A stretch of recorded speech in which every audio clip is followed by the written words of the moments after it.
Bonsoir à tous et bienvenue sur le plateau de cette dernière émission de Territoire Éco-Var en direct de la Nuit de l'Orientation organisée par la Chambre de commerce et d'industrie du Var au Palais Neptune à Toulon. Et tout naturellement, notre Café de l'éco sera consacré à l'adéquation entre l'offre de formation sur notre territoire et les besoins des entreprises. Nous recevrons ensuite Romain Jansul, qui est le directeur de Méditerranée Environnement, spécialisé dans les aménagements paysagers. Et ensuite le poste avec Sébastien Ricci, délégué général Alpes-Méditerranée de l'UIMM. Et tout de suite, le Café de l'éco.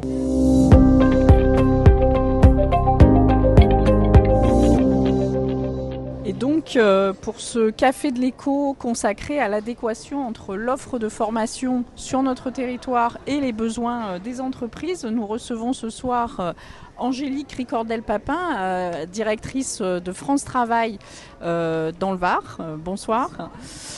Éric Joffre, qui est donc vice-président de l'Université de Toulon en charge de l'alternance. Bonsoir. À vos côtés, Nicolas Rouvre, qui dirige le campus Éductive à Toulon. Et enfin, Bruno Matisse, vous dirigez l'établissement, le lycée qui est d'ailleurs opéré par la Chambre de commerce et d'industrie, la Tourache, à la Garde. Bonsoir, c'est ça. Et ma première question sera d'ailleurs pour vous. Alors, vous êtes un établissement sous contrat avec l'État, donc avec un programme établi.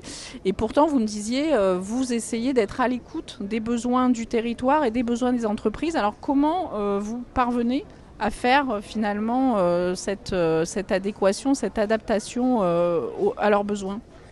Oui, alors concrètement, en fait, le lycée La Tourache est un lycée d'enseignement supérieur, donc qui prépare des diplômes nationaux des métiers d'art et du design, donc des diplômes Bac+3 et des BTS en comptabilité et gestion.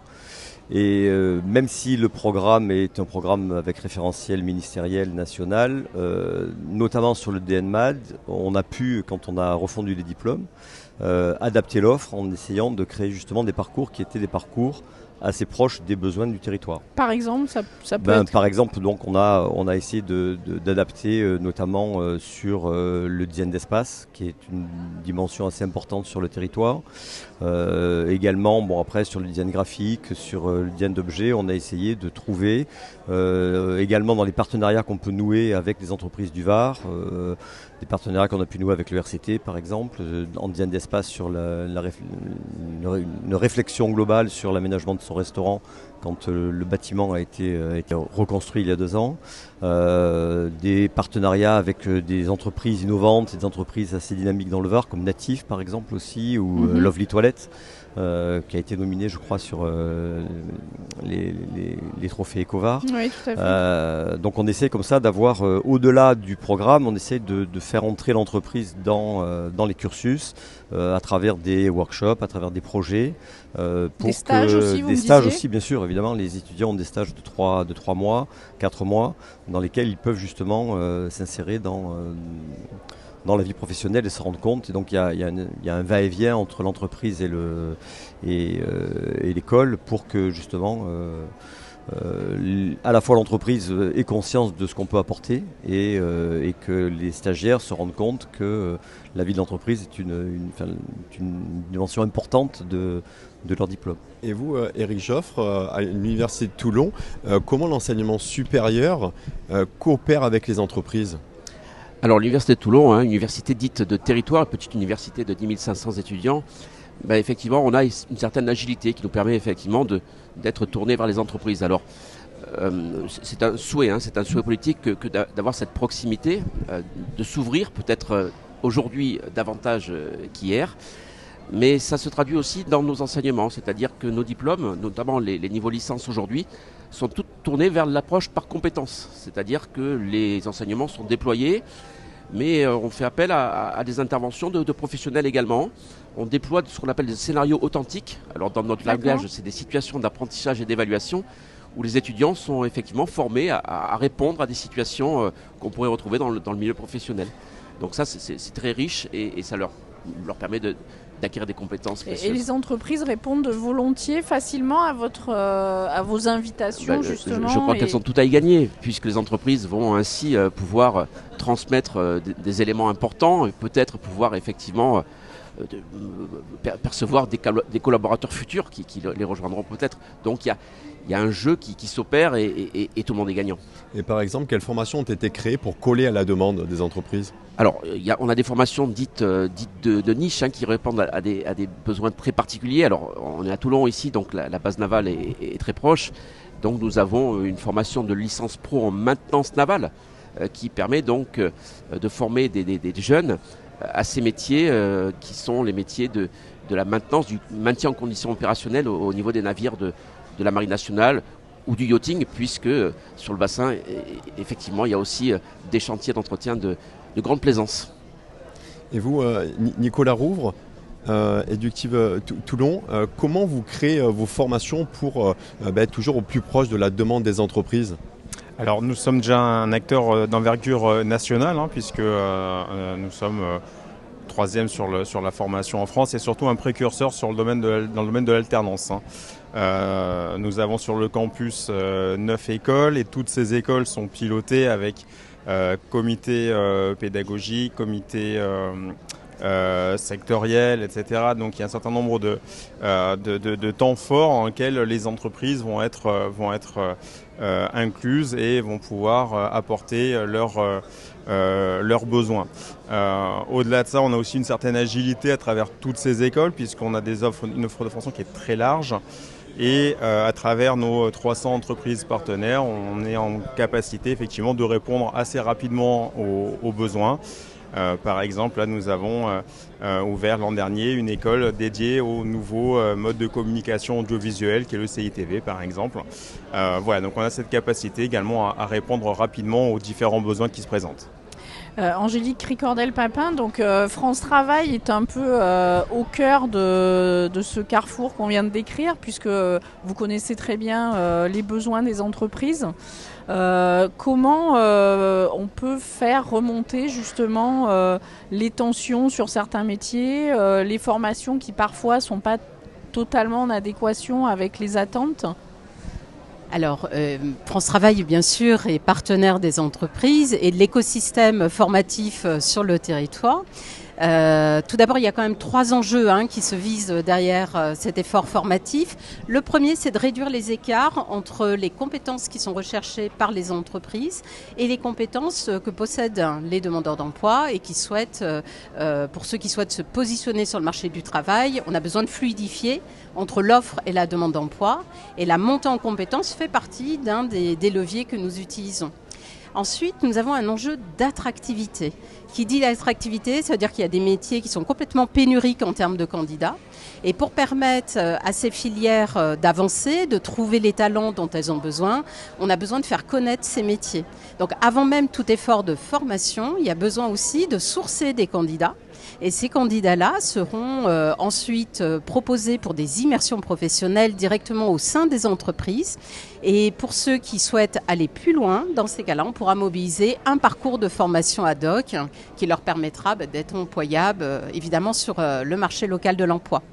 Et puis le troisième point qui est important, c'est qu'on est là également pour accompagner les transitions. Donc transition économique, transition écologique, transition également numérique. Et donc là, on va plutôt travailler sur les compétences recherchées pour les métiers de demain. Et donc dans ces métiers de demain, on est forcément obligé soit de créer ad hoc des parcours de formation, ou soit d'adapter des parcours de formation pour y intégrer des nouvelles compétences, comme c'est le cas aujourd'hui, par exemple, sur l'intelligence artificielle. Vous avez évoqué les filières, justement aujourd'hui, quelles sont les filières en tension sur le territoire ? C'est une question qui s'adresse à vous tous, mais vous pouvez répondre. Alors oui, dans les filières en tension, c'est le rapport entre l'offre et la demande d'emploi sur un territoire. Nous allons retrouver en premier lieu les filières qui sont en lien avec le soin, avec la santé, tout le soin à la personne âgée, la petite enfance. Nous allons retrouver l'hôtellerie, restauration, tourisme qui reste sur certains segments également en tension. Et nous avons également les métiers de l'industrie avec particulièrement des métiers de la maintenance industrielle sur lesquels nous sommes en difficulté aujourd'hui pour sourcer de nouveaux candidats, d'où le fait d'avoir une mobilisation collective sur ce territoire pour attirer des candidats qui souhaiteraient, étudiants, lycéens, mais également demandeurs d'emploi en reconversion. Bruno Mathis, vous parliez donc des échanges avec le monde de l'entreprise.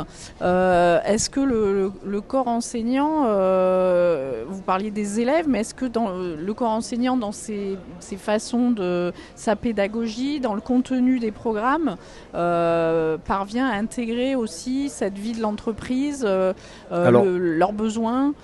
Alors nous, on a une particularité en fait. Le lycée a été créé il y a bientôt 40 ans. Et il a été créé, comme vous le disiez, sur l'initiative de la Chambre de commerce. Et donc il y avait cette volonté d'avoir une formation qui était adossée à l'éducation nationale. Donc à l'époque c'était des BTS en esthétique industrielle, c'était la première appellation.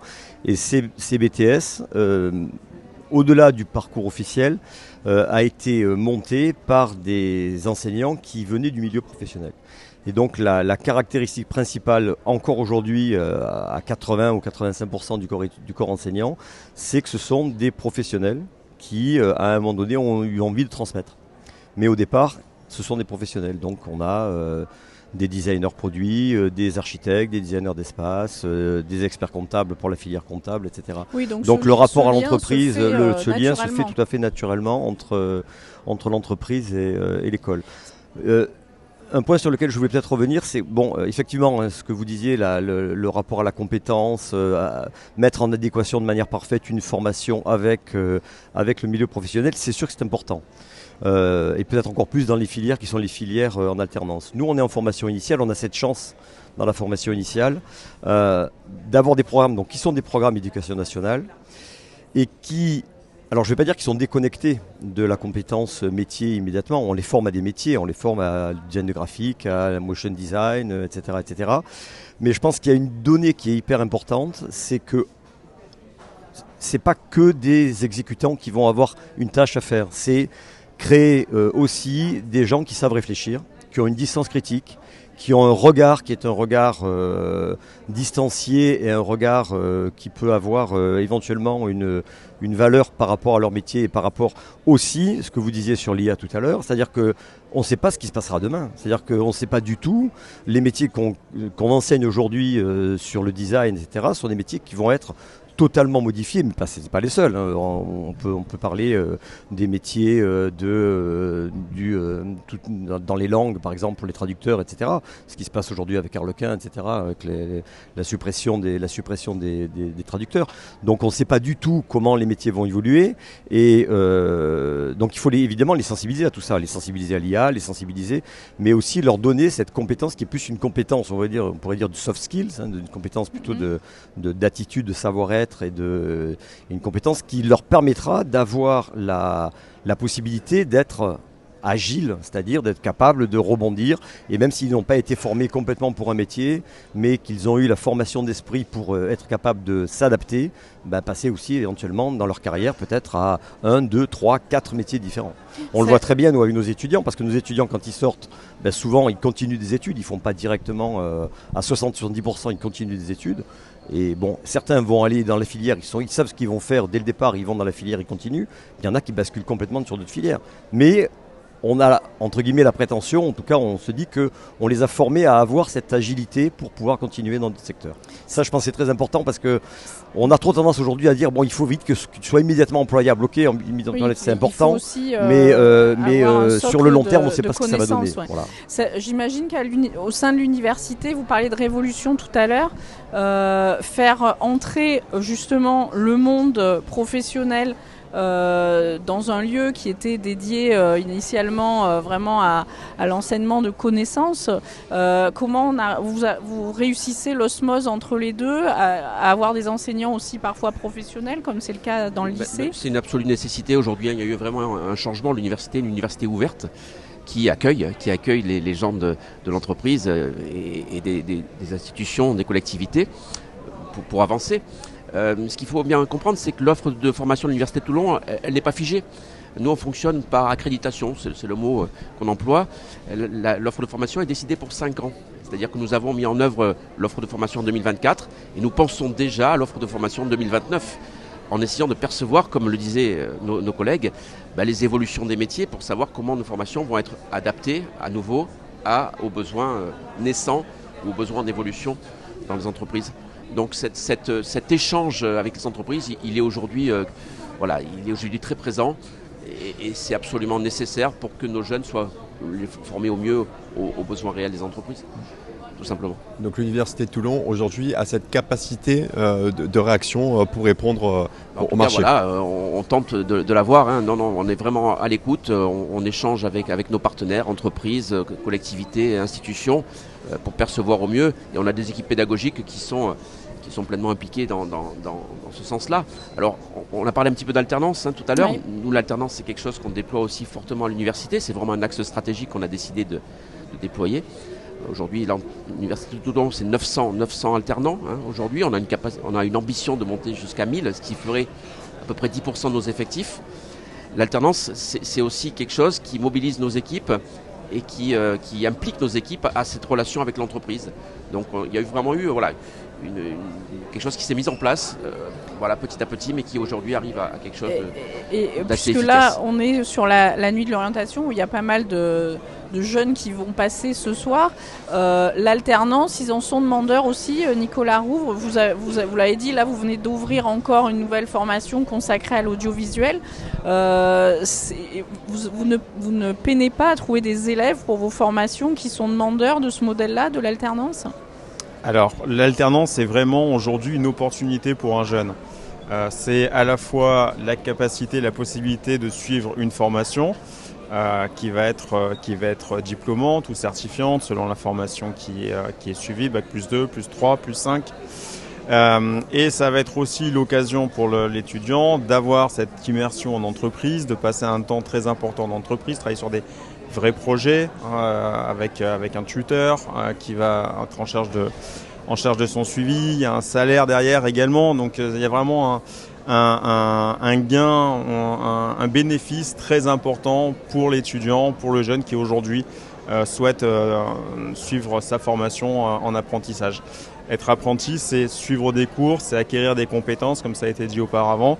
C'est aussi grandir en tant que jeune qui devient un adulte professionnel.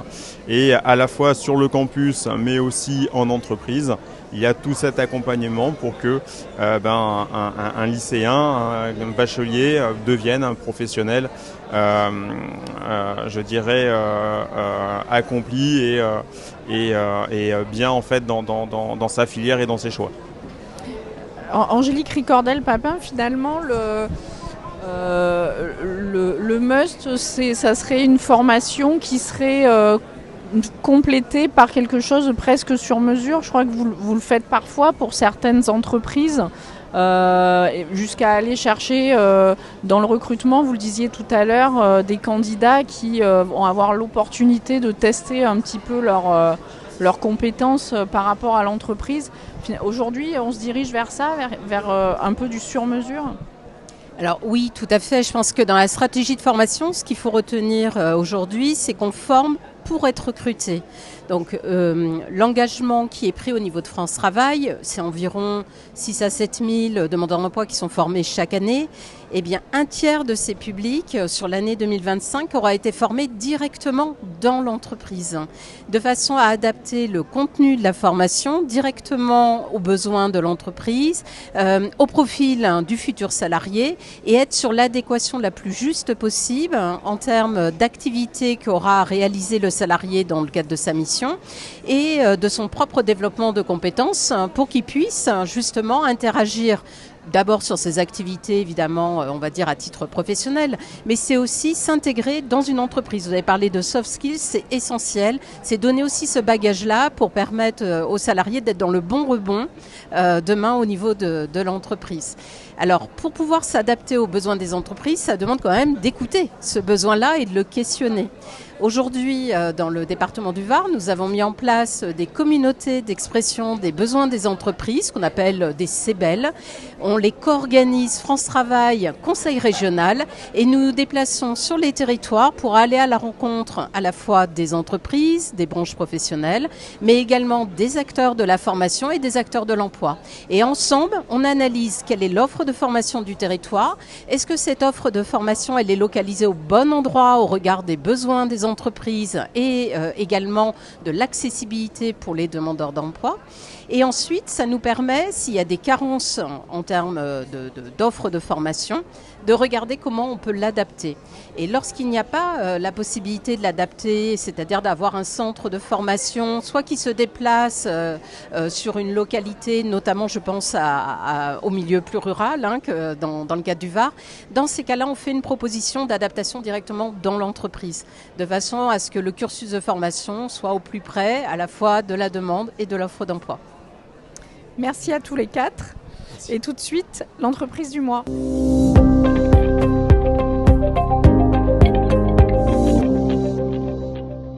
Donc, bonjour Romain Gensul, directeur de Méditerranée Environnement. Vous, dans votre secteur, quels sont les besoins de recrutement actuellement ?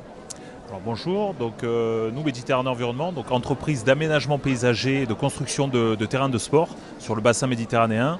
Donc nous, en fait, nos métiers, c'est à la fois du chantier, à la fois du bureau d'études, donc pour la conception, la réponse aux appels d'offres, et aussi tout ce qui est encadrement et gestion d'entreprise. Donc en fait, on a vraiment tous les profils. Ça va du CAP à l'ingénieur sur le chantier, puisqu'on a beaucoup de jeunes qui sont en apprentissage et qui ensuite intègrent les équipes, que ce soit au départ ouvriers, ensuite évoluent vers des postes de chef d'équipe, puis de chef de chantier. Et ensuite, on a des postes donc, de conducteurs de travaux et ensuite d'encadrement sur des postes du bureau d'études ou alors directement directeur d'agence sur le bassin méditerranéen. Vous avez combien de salariés aujourd'hui ? Alors aujourd'hui, sur Méditerranée Environnement, on est 49 salariés. Et par contre, on fait partie d'un réseau d'entreprises qui s'appelle le réseau L'AGE Entreprise, où là, il y a 12 sociétés et on est 400 salariés.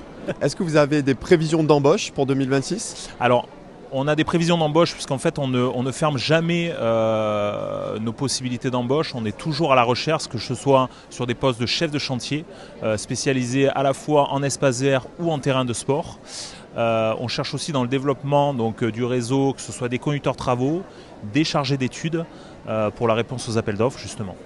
Comment se répartit aujourd'hui le chiffre d'affaires de l'entreprise entre vos deux activités, travaux paysagers, entretien de terrains de sport et également entre les marchés publics et les clients privés, puisque là aussi vous êtes sur les deux segments?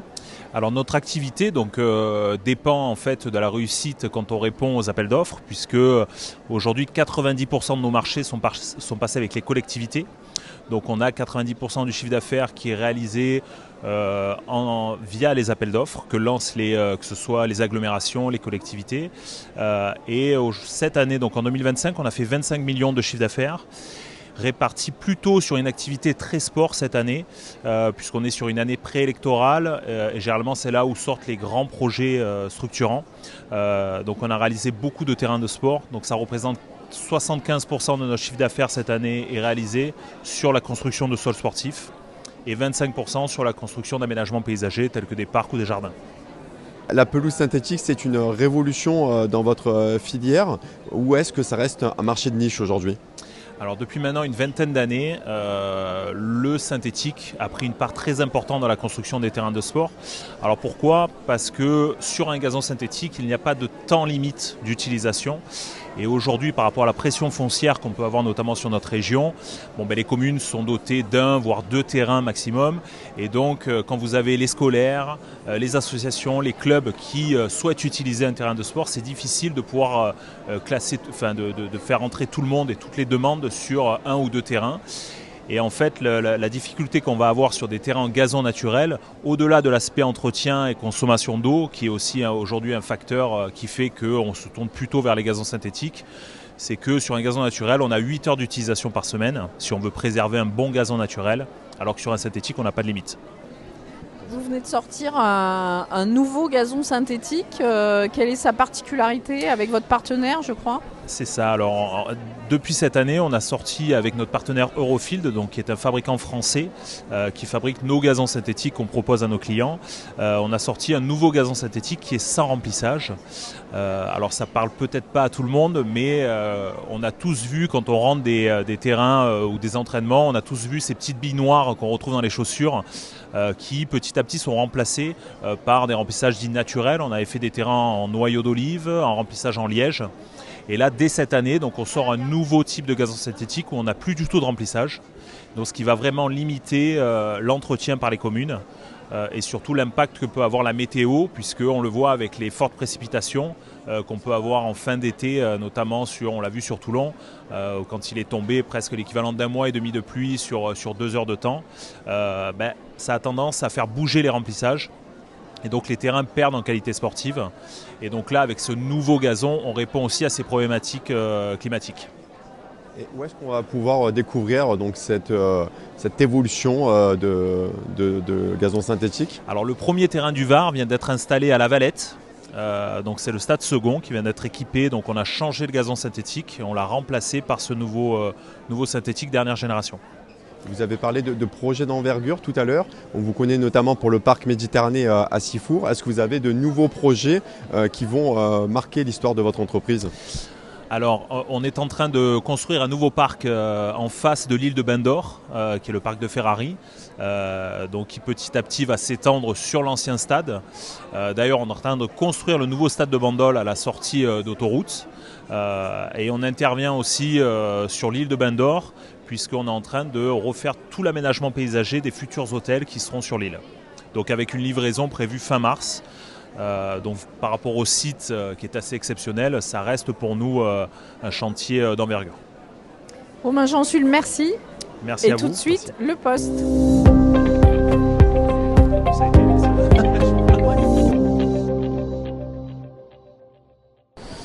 Et donc pour ce poste, nous recevons Sébastien Ricci. Bonsoir. Donc vous êtes le délégué général de l'UIMM Alpes-Méditerranée. L'UIMM, c'est l'Union des industries et des métiers de la métallurgie. Un secteur qui dans le Var pèse lourd. Dans ce contexte économique un petit peu morose, même si les dernières prévisions sur la croissance peuvent être encourageantes, pour l'industrie dans le Var, comment ça va ? Alors merci de me recevoir ce soir. Donc pour l'industrie dans le Var, avant de vous répondre, juste une petite précision sur l'UIMM. Nous on agit sur notre vocation et notre mission, c'est de favoriser le développement de l'industrie sur les territoires. Donc on est vraiment dans notre fonction, on a un syndicat patronal, on a 3 axes de travail majeurs, l'emploi avec des formations, l'attractivité de l'industrie et également le développement et la transformation de cette industrie. Et ça comprend également la décarbonation. Dans le Var, paradoxalement à d'autres endroits en France, la situation de l'industrie se porte plutôt bien, même plutôt très bien. On a aujourd'hui un taux de chômage à 6,4%, un des plus bas de France. La moyenne en France c'est 7,8%. On va dans les Bouches-du-Rhône, c'est 9,8%. Donc dans le Var, en termes de taux de chômage, on est plutôt très bon. Plutôt bas même. L'industrie aujourd'hui c'est 20 000 emplois, 1800 entreprises, donc ça fait beaucoup de monde. Quand on dit ça, il y a beaucoup de TPE, PME et quelques grands groupes. Dans le Var, on a la chance de retrouver un écosystème qui est porté notamment par des investissements lourds dans la défense et le naval. Donc typiquement, on retrouve avec Naval Group, avec la CNIM, toute une industrie, un écosystème qui aujourd'hui, avec les commandes de la défense, est poussé en avant. On retrouve également, et on n'entend jamais assez, l'aéronautique. L'aéronautique est très présente dans le Var. Il y a beaucoup de PME et de grosses entreprises qui travaillent pour l'aéronautique et qui servent de près ou de loin soit Airbus, soit d'autres grands acteurs. Et on a aussi de la haute technologie avec de la microélectronique. Donc on a 3 grandes filières qui aujourd'hui sont moins impactées que d'autres, comme l'automobile, au niveau de la récession qu'il y a actuellement. Et est-ce que ces projets justement dans la défense dans le Var sont vraiment en cours de réalisation ? On a parlé d'économie de guerre, ou est-ce que c'était simplement des effets d'annonce ? Alors il y a eu les annonces avec de véritables projets qui sont débloqués. Notamment pour exemple le PANG, donc le porte-avions nouvelle génération, va être assemblé et armé ici à Toulon. Ça, c'est des projets qui sont en général des programmes très longs. Donc il y a eu effectivement l'annonce du Go. Alors nous, on a envie de voir des choses sortir tout de suite de terre, mais une fois qu'on a dit Go, il y a le financement, il y a l'industrie qui doit œuvrer, donc construire des bâtiments, recruter, l'infrastructure, c'est très important, ça va prendre du temps. Donc il y a un effet de décalage entre l'annonce et effectivement la production et donc la richesse qui peut être générée après. Donc il faut patienter un petit peu, mais il y a véritablement quelque chose qui va se passer. Et dans les 2-3 prochaines années, vous allez voir vraiment l'activité exploser autour de la défense dans le Var. Alors vous en parliez, ça se prépare entre l'annonce et le moment où vraiment on est dans la production, et la préparation, ça comprend le recrutement. On sait que dans l'industrie et dans la métallurgie en particulier, depuis des années, on recherche des soudeurs, des chaudronniers. Est-ce que c'est toujours le cas? Et comment vous remédiez à ces tensions de recrutement sur certains profils bien particuliers? Exactement, on a toujours des grandes tensions dans ces profils et les métiers. On a aujourd'hui sur les 2 axes dont je vous ai expliqué dans notre mission, ils sont encore valables, l'emploi, la formation, un axe important. On a besoin de métiers soudeurs, de chaudronniers, de plus en plus. Quand on parle de construction d'un porte-avions nouvelle génération, effectivement, il y a beaucoup de soudure et d'assemblage technique très particuliers. On a, nous, au niveau de l'UMM, développé une école de production à la Seine-sur-Mer, justement pour former les jeunes sur un CAP de chaudronniers et de soudeurs, justement pour répondre aux attentes et accélérer justement l'arrivée de compétences sur le territoire. Mais il n'y a pas que ça. On a besoin de main-d'œuvre très qualifiée également. Et dans le Var, aujourd'hui, il n'y a pas assez de formation d'écoles d'ingénieurs. Donc typiquement, on est en train de travailler avec la collectivité et avec des grands groupes pour monter une école d'ingénieurs qui va être très orientée sur la robotique marine, par exemple. Donc ça, c'est important. Après, c'est pas tout de dire on va former, il faut attirer les talents. Et le Var, aujourd'hui, il est très attractif au niveau touristique, mais naturellement, on constate que sur 2 volets, 2 axes, il y a un manque d'attractivité plutôt. Sur l'axe, on va dire, installation pour un étudiant dans la région, c'est très compliqué. Il n'y a pas assez de logements. En termes de logement, voilà. Ouais, il n'y a pas assez de logements. C'est assez compliqué de s'installer. Le coût de la vie est assez compliqué et les infrastructures de transport doivent être plus développées qu'aujourd'hui. Ça crée un frein pour faire venir des talents sur le territoire. L'autre axe, c'est la mixité. Alors, c'est pas que valable que dans le Var. L'industrie, c'est 70% d'hommes, 30% de femmes. Et donc, si on veut justement donner plus de ressources au niveau de l'industrie, on peut agir sur le nombre, mais il faut aussi faire venir plus de femmes dans ce métier-là. Donc, il faut communiquer sur le fait que l'industrie est accessible pour les femmes, que dans les formations, on pense bien intégrer une mixité plus forte. Et à l'UMM, on a développé aussi, pour communiquer plus par rapport à différents métiers, une plateforme qui s'appelle Fort Industrie, développée avec notamment EDF et Industrie Méditerranée, qui permet aux étudiants, déjà au niveau du collège, de s'immerger dans des industries et des entreprises du coin pour découvrir des métiers à travers des vidéos, des tutos et des échanges interactifs. Et dedans, on retrouve beaucoup de témoignages de femmes, justement pour attirer un peu plus la gente féminine dans nos métiers. Et aujourd'hui, concrètement, combien de personnel, combien de ressources manquent à votre secteur d'activité dans le Var pour répondre à la demande des entreprises? Aujourd'hui, on parle à très court terme de plusieurs centaines. Et on va dire, avec l'accélération des grands projets de la défense, on parle de plusieurs milliers. Donc c'est énorme en termes de besoins et de demandes. Et ça s'anticipe, ça s'anticipe maintenant. Je reviens sur le sujet des écoles de production. Donc il y a eu celle de la Seine. Il y en a eu une autre à Nice, me semble-t-il. Exactement. Est-ce que c'est un modèle que vous avez envie de multiplier? Est-ce qu'il y a d'autres projets? Alors, il y a un vrai besoin. Les écoles de production, c'est un concept où on propose à des entreprises de produire des produits pour eux, tel un industriel ferait, un fournisseur. Mais les personnes qui produisent, c'est des étudiants, c'est des apprentis.